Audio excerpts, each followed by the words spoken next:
नमस्कार, geopolitics UPSC पे एक बार फिर आप सभी का स्वागत है। पिछले महीने से ये नोटिस किया जा रहा है कि सऊदी अरब जो कि अमेरिका के साथ 50 साल पुराना ये जो पेट्रो डॉलर का एक एग्रीमेंट किया था उससे बाहर आ चुका है। हालांकि सऊदी अरब या अमेरिका की तरफ से इस पर कोई आधिकारिक बयान नहीं आए हैं, लेकिन ऐसा माना जा रहा है कि ये जो एग्रीमेंट था जो कि 1974 में किया गया था, जो कि 50 सालों के लिए था, जो साल 2024 में पूरा हो गया।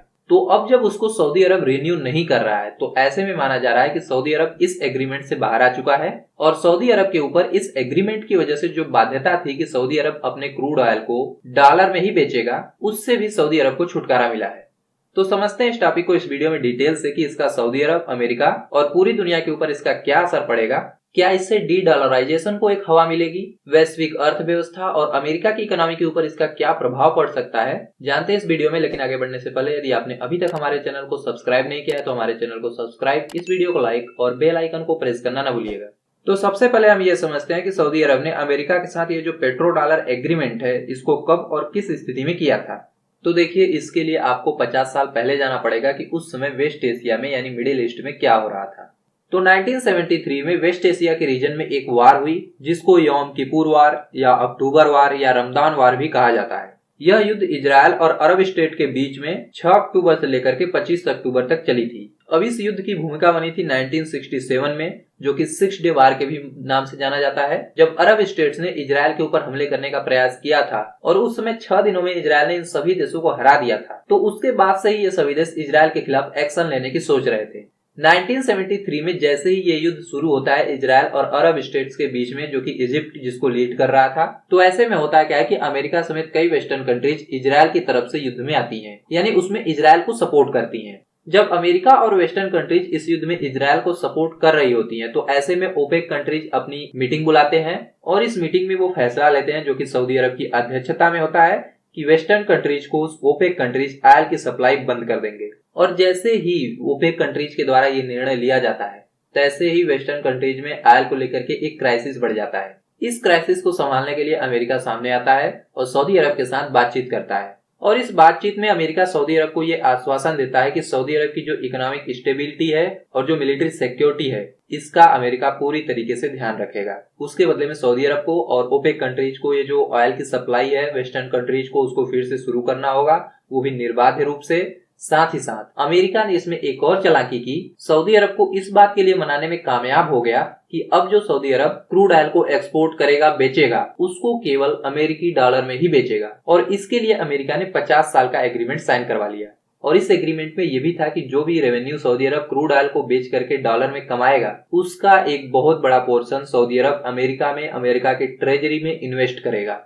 अब इस एग्रीमेंट की वजह से हुआ क्या कि अमेरिका ने तो यहाँ पे पूरे ऑयल मार्केट को कब्जा किया ही, साथ ही साथ ये जो एम्बार्गो लगा दिया कि सऊदी अरब अब क्रूड ऑयल को डॉलर में ही बेचेगा, तो इसकी वजह से हुआ क्या कि अमेरिका की करेंसी की ग्लोबली डिमांड बढ़ गई और अमेरिका की करेंसी को कई देश एक फॉरेन रिजर्व के रूप में भी रखने लगे। अब देखिए, अमेरिका ने अपने करेंसी का डिमांड तो बढ़ा दिया, लेकिन अमेरिका ने इसमें यह भी काम किया कि जो भी डॉलर अमेरिका से बाहर जाएंगे वो फिर इन्वेस्टमेंट के रूप में ही वापस अमेरिका में भी आ जाएंगे। यानी अमेरिका ने अपने लिए और वेस्टर्न कंट्रीज के लिए एनर्जी सप्लाई को व्यवस्थित किया, अपनी करेंसी को ग्लोबलाइज किया, उसकी डिमांड बढ़ाया, साथ ही साथ उन्हीं करेंसीज को वापस अपने देश में इन्वेस्ट भी करवाया। तो अब देखिए, ये अमेरिका की अपनी इकोनॉमी को बढ़ाने का ये एक तरीका है, क्योंकि अमेरिका के द्वारा लड़े जा रहे यदि आप युद्धों को देखें तो उसमें अमेरिका करता क्या है, अमेरिका सबसे पहले अपने हितों को पूरा करने के लिए किन्हीं दो देशों को आपस में लड़वाता है। उसमें से एक देश को फाइनेंशियली और मिलिटरली सपोर्ट करता है। अब उसमें होता क्या है कि अमेरिका फाइनेंशियली किसी देश को डॉलर के टर्म में सपोर्ट करता है और उस डॉलर से वो देश अमेरिका से ही हथियार खरीदता है। यानी अमेरिका ने डॉलर दे करके किसी देश की सहायता की, उस देश ने फिर से अमेरिका से ही उसी डॉलर से अमेरिकी वेपन्स को खरीद लिए। यानी जो डॉलर अमेरिका से बाहर गए वो फिर से अमेरिका में ही, अमेरिका की इकोनॉमी में ही आ गए। तो ये जो अमेरिका की पॉलिसी है, ये जो अमेरिका की प्रक्रिया है, ये अमेरिका की इकोनॉमी में लंबे समय से चल रहा है कि अमेरिकी डॉलर अमेरिका से, अमेरिका की इकोनॉमी से बाहर तो जाते हैं लेकिन वो फिर से अमेरिका की इकोनॉमी में ही आ जाते हैं इन्वेस्टमेंट के रूप में। लेकिन अब जब अमेरिका और सऊदी अरब के बीच में ये जो पेट्रो डॉलर का एग्रीमेंट था, जो कि 50 सालों के लिए था, जिसकी अवधि अब पूरी हो चुकी है और जो सऊदी अरब या अमेरिका के द्वारा इसके रिन्यूएशन के ऊपर कोई बयान नहीं आया है, तो इससे माना जा रहा है कि सऊदी अरब इस एग्रीमेंट से पूरी तरीके से बाहर आ चुका है। क्योंकि सऊदी अरब को भी पता है कि तेल का खेल ज्यादा दिनों के लिए बचा नहीं है और इस एग्रीमेंट में रह करके सऊदी अरब अन्य देशों के साथ अपने जो रिलेशन है उसको नहीं बढ़ा पाएगा। तो इसकी वजह से जो माना जा रहा है कि सऊदी अरब जो अपनी इकोनॉमी को डाइवर्सिफाई करना चाहता है 2030 तक जो उसने अपना लक्ष्य तय किया है, तो उसके लिए सऊदी अरब इस एग्रीमेंट से पीछे हट चुका है। लेकिन अमेरिका के लिए भी इस एग्रीमेंट का महत्व देखा जाए तो वो भी बहुत ज्यादा खास नहीं है, क्योंकि अमेरिका को भी पता है कि तेल का खेल बहुत ज्यादा समय तक नहीं चलने वाला है। तो ऐसे में यदि इस एग्रीमेंट को रिन्यू किया जाता है तो भी उसका बहुत ज्यादा महत्व नहीं है, क्योंकि अब पूरी दुनिया रिन्यूएबल एनर्जी की तरफ शिफ्ट हो रही है और इस एनर्जी सप्लाई के लिए जो तेल का स्थान ले रहा है वो है लिथियम, और लिथियम का भंडार सऊदी अरब या वेस्ट एशिया में नहीं है। तो यहाँ से अमेरिका को भी कोई ज्यादा प्रॉफिट नहीं होने वाला है। लेकिन इससे जो एक चीज तय मानी जा रही है वो है डी डॉलराइजेशन, क्योंकि इस समय पूरी दुनिया शिफ्ट हो रही है मल्टी पोलर वर्ल्ड की तरफ, यानी दुनिया में अब कई पावर सेंटर होने वाले हैं और इसकी वजह से अमेरिका की जो धाक है पूरी दुनिया पे वो भी कम होने वाली है। साथ ही साथ जो डॉलर का जो धाक है ग्लोबल ट्रेड मार्केट पर वो भी कम होने वाला है।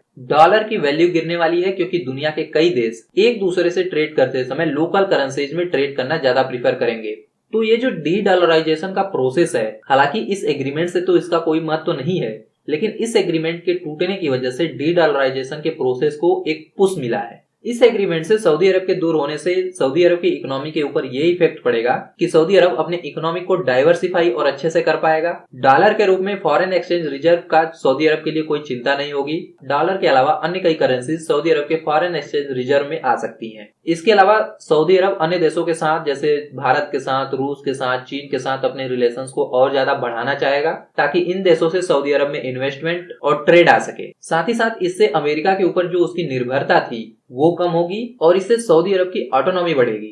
वहीं अमेरिका के ऊपर इसका ये असर पड़ेगा कि धीरे धीरे जो डॉलर का डिमांड है ग्लोबली वो उसकी डिमांड कम हो जाएगी। जब अमेरिकन डॉलर का डिमांड कम होगा तो ऑब्वियसली उसका वैल्यू भी घटेगा।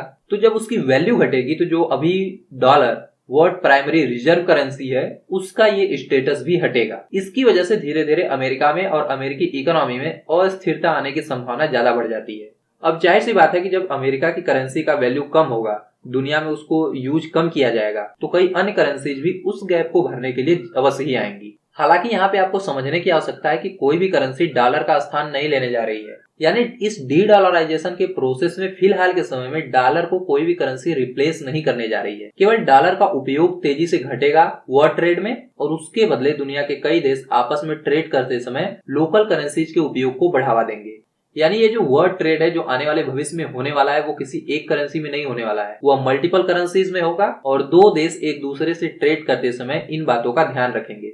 अब देखिए, जब डॉलर की वैल्यू कम होगी, अमेरिकन इकोनॉमी के ऊपर उसका असर पड़ेगा, तो जो अमेरिका की ताकत है अभी वो भी कम होगी, क्योंकि अमेरिका के पास डॉलर के रूप में अभी एक बड़ा हथियार है जिसका उपयोग अमेरिका दूसरे देशों पर सैंक्शंस लगाने के लिए करता है। अब यदि डॉलर का उपयोग दुनिया के देश कम कर देंगे तो अमेरिका के पास ये जो ताकत है किसी भी देश के ऊपर सैंक्शंस लगा देने की डॉलर के यूज को लेकर के, तो अमेरिका उसको भी नहीं लगा पाएगा, क्योंकि जो देश एक दूसरे के साथ लोकल करेंसी में ट्रेड कर रहे होंगे वो अपनी खुद की बनाई हुई व्यवस्था से ट्रेड कर रहे होंगे, न कि अमेरिकी डॉलर के लिए बनाए गए व्यवस्था से। तो इससे अमेरिका की पावर कम होने वाली है, पूरी दुनिया के ऊपर उसका जो पकड़ है वो कम होने वाला है।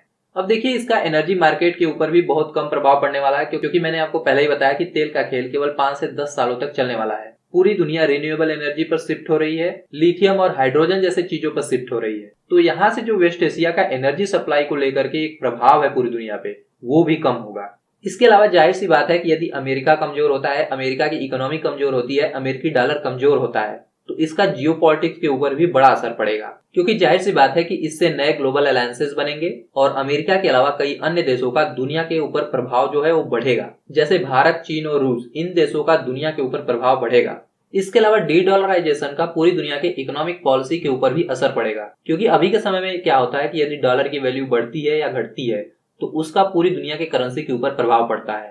लेकिन यदि वर्ल्ड ट्रेड के ऊपर से डॉलर का प्रभाव कम होता है तो आप देखेंगे कि दुनिया की कई करेंसीज में स्टेबिलिटी आएगी और वो ट्रेड करेंसी के रूप में भी इस्तेमाल की जाने लगेंगी। और इसमें जाहिर सी बात है कि बड़े देशों को ज्यादा फायदा होगा। जिस देश की इकोनॉमी जितनी बड़ी होगी उस देश की करेंसी को इस डी डॉलराइजेशन से बड़ा फायदा होगा। तो देखिए, ये बात तय है कि जैसे जैसे ये डी डॉलराइजेशन का प्रोसेस आगे बढ़ेगा, पूरी दुनिया पर अमेरिका का जो प्रभाव है वो कम होगा। और ऐसे में आप देखेंगे कि ये जो मल्टीपोलर वर्ल्ड बनने जा रहा है, इसमें दुनिया के कई देश कई बड़े अलायंसेस बनाएंगे, क्योंकि अमेरिका भी अब ऐसी स्थिति में नहीं होगा कि अकेले ही वो पूरी दुनिया में कुछ भी कर सके। अमेरिका को अपनी समस्याओं के समाधान के लिए अलायंसेज बनाने होंगे, अपने पार्टनर देशों के साथ कोऑपरेशन बढ़ाना होगा, उनके लिए नई पॉलिसीज बनानी होंगी। साथ ही साथ चीन, रूस और भारत जैसे देश भी जिनका प्रभाव दुनिया में बढ़ने वाला है, तो उनके ऊपर भी यही चीजें लागू होती हैं। तो ये जो अमेरिका और सऊदी अरब के बीच में पेट्रो डॉलर एग्रीमेंट की समाप्ति हुई है, इसके बाद दुनिया में जरूर एक मेजर शिफ्ट आने वाला है।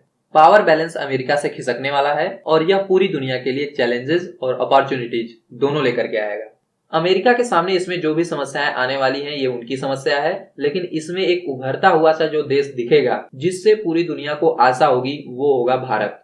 क्योंकि जब दुनिया में एक पावर शिफ्ट हो रहा होगा और पूरी दुनिया में एक अनसर्टेनिटी का माहौल होगा, तो ऐसे में भारत एक आशा के किरण के रूप में पूरी दुनिया को दिखाई देगा और पूरी दुनिया की जो भारत से अपेक्षाएं हैं वो भी बढ़ेंगी। तो भविष्य में क्या होगा ये तो आने वाला समय ही बताएगा। फिलहाल इस वीडियो में इतना ही।